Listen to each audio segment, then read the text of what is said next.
Hello student, class 7। आज हम chapter 4 को कंटिन्यू करेंगे। चैप्टर 4 पढ़ रहे थे हम लोग, ठीक है। चैप्टर का नाम क्या था आप कमेंट करके बताइए, नीचे लिखिए। तो हमने पढ़ा था रजिया सुल्तान तक कि वो इल्तुतमिश की बेटी थी, उसे दिल्ली के सल्तनत का रूलर बनाया गया, ठीक है। अब देखिए रजिया सुल्तान के बारे में ब्रीफ में पढ़ते हैं। After the death of Iltutmish the noble declared his eldest son Ruknuddin Firoz the sultan, but he was murdered only 7 months later and Razia became the sultan. यानी इल्तुतमिश के मौत के बाद जो विद्वान थे, जो उनके मंत्री थे, उन्होंने उनके बड़े बेटे रुकुनुद्दीन फिरोज को सुल्तान बनाया। बट ही वाज मर्डर, लेकिन उसकी हत्या हो गई सिर्फ 7 महीने के बाद। और फिर रजिया सुल्तान जो है, रजिया बेगम, वो सुल्तान बनी, ठीक है। Razia crushed her opponents, Razia ने अपने विरोधियों को क्रश्ड कर दिया, कुचल दिया। She gave higher position to non Turk nobles, और उन्होंने नॉन तुर्क नोबेल्स को भी हायर पोजीशन, उच्च पद दिया। She was an able military general and was considered an exceptionally capable ruler, और वो जो थी एक अच्छी सेनापति थी, सेना को कंट्रोल करती थी अच्छे ढंग से, और उसको कंसीडर किया जाता था एक कैपेबल रूलर यानी योग्य शासक के रूप में।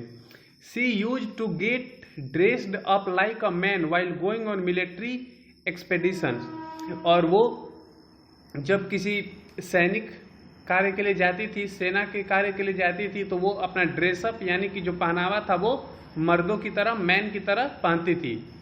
Razia could ruler for a short period of 3.5 years only. She was killed in a battle in 1240 AD।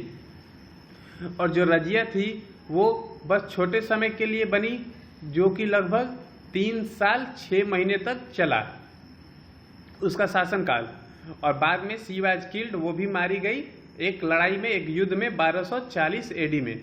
Learning fact देखते हैं। Razia was the first and the last Muslim lady ruler during the medieval period.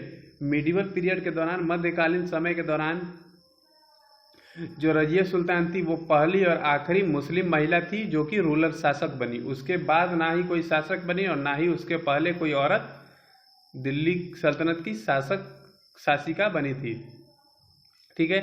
Next देखते हैं। After Razia Bahram Shah was made sultan by the nobles, और जब रजिया का murder किल हो गई युद्ध में, उसके बाद बहराम शाह जो कि 1240 से 1242 AD तक बने, उनको सुल्तान बनाया गया।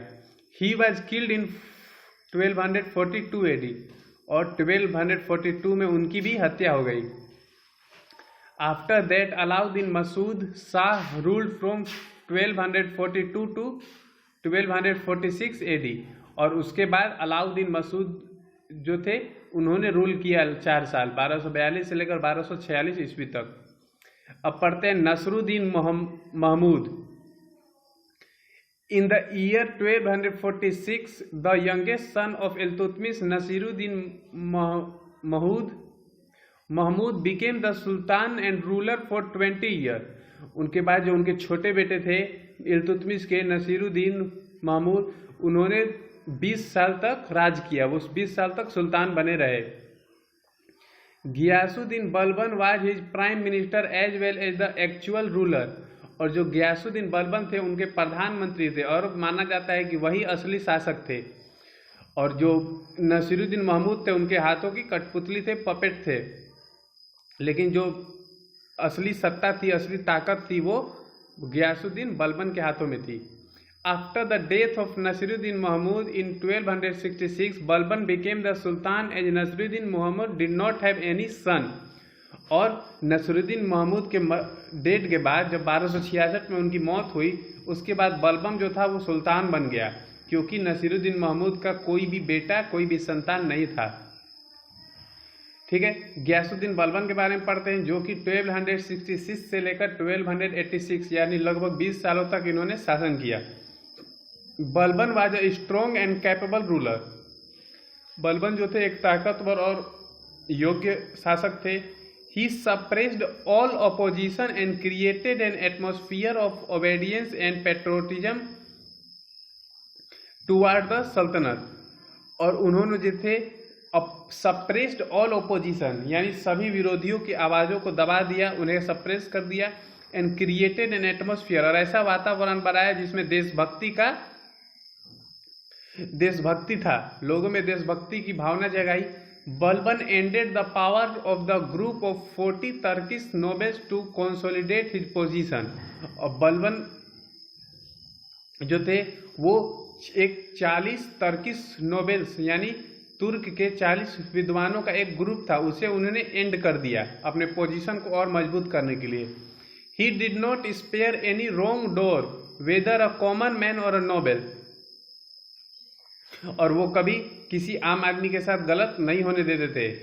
हिज दरबार वाज वेरी डिसिप्लिन, उनका जो दरबार था वो काफ़ी अनुशासित था। नो बडी कुड टॉक और लाफ विदाउट हिज परमिशन और एल्स फेस्ड पनिशमेंट, और उनके जो दरबार में कोई भी बात नहीं कर सकता था या हंस नहीं सकता था बिना उनके परमिशन के। अगर वो ऐसा करता था एल्स फेस्ड पनिशमेंट, उनको सजा मिलती थी। He enhanced the prestige and power of the sultan, उन्होंने सुल्तान का जो शक्ति था, पावर था और प्रेस्टीज जो सम्मान था और इनहेंस किया और बढ़ाया। He safeguarded his frontier by constructing many forts and posting his best guards there, और उन्होंने जो है अपने फ्रंटियर यानी अपने महल को सुरक्षित बनाने के, अपने राज्य को सुरक्षित बनाने के लिए बहुत सारे किले बनाए, फोर्ट्स बनाए, और वहाँ पे अपने बेस्ट गार्ड को नियुक्त किया। बलबन डाइड इन 1286, बलबन जो है 1286 में मर गया। आफ्टर हिज डेथ, उसकी मौत के बाद, a situation of confusion prevailed for some time, कुछ समय तक कन्फ्यूजन बनी रही। इन 1290 AD और 1290 में Jalaluddin overthrew the weak of incapable successor of Balban and captured the throne। जो जलालुद्दीन था उन्होंने उनके साम्राज्य पे अपना कब्जा कर लिया, क्योंकि उनके जो सक्सेसर थे, जो उनके वंशज थे बलबन के, वो काफ़ी कमज़ोर थे और इनके अयोग्य थे, तो उन्होंने उन्हें हराकर ये कब्जा कर लिया। और फिर बाद में खिलजी वंश की स्थापना की, जो कि 1290 से 1320 ईस्वी तक चली। अब जलालुद्दीन के बारे में पढ़ते हैं। He captured the throne at the age of 70 by murdering the last 2 successor of Balban, उन्होंने 70 साल की उम्र में थ्रोन यानी सिंहासन पर कब्जा किया। कैसे? हत्या करके। 2 सक्सेसर ऑफ बलबन, बलबन के 2 वंशज को मार के उनको थ्रोन पर कब्जा कर लिया। He founded the Khalji dynasty in 1290 AD, और उन्होंने खिलजी वंश की स्थापना की 1290 में। He was assisted by his Neiphiu Alauddin, और उनकी मदद करता था उनका जो भतीजा था Alauddin, in his military expedition, और जो भी सैनिक कार्य होते थे, कार्यवाही होती थी, उनमें वो मदद करता था। Alauddin was a very ambitious person, और अलाउद्दीन था वो काफ़ी एम्बिशियस पर्सन था, यानी कि वो भी राजा बनना चाहता था। He wanted to become the sultan, वो सुल्तान बनना चाहता था। He treacherously murdered his uncle who was coming back after defeating the ruler of Devagiri, और उसके बाद उसने अपने चाचा यानी कि जलालुद्दीन का हत्या कर दिया जब वो देवगिरी के रूलर को हरा के आए थे। Thus he capture the throne in 1296 AD, और उसके बाद 1296 में उसने थ्रोन पर कब्जा कर लिया। अलाउद्दीन खिलजी आप लोग सुने होंगे, ठीक है। अब नेक्स्ट चैप्टर में हम लोग आगे पढ़ेंगे। Thank you.